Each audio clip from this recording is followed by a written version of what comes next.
In 2015, there was a listeria outbreak in the caramel apple industry. We were able to come up with a very real solution for a very real worldwide problem. We're using UV light and ozone in combination that gets us a very high rate of pathogen kill not seen in the industry before. We were able to link up with University of Guelph and their expertise in order to garner a science-based solution. They actually had a technology now that was validated, proven to work, and that gives you a lot of market access. It's a case of training the next highly qualified people. It not only gives us a platform to take our research to commercialization, but a very good training material for the students.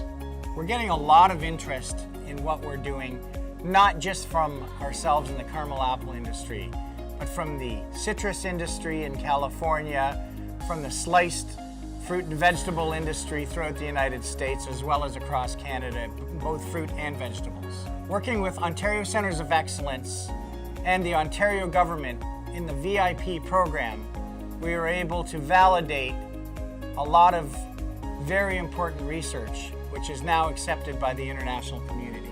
We started to find a solution strictly for the caramel apple industry when we realized that there had much more potential from cleaning apples, avocados, zucchinis. We realized we really had something there. We've taken the technology and spun it into a new company with Court Holdings, and we are going to be sending this technology and our equipment throughout the world. We're working with national and international companies like Sunkist.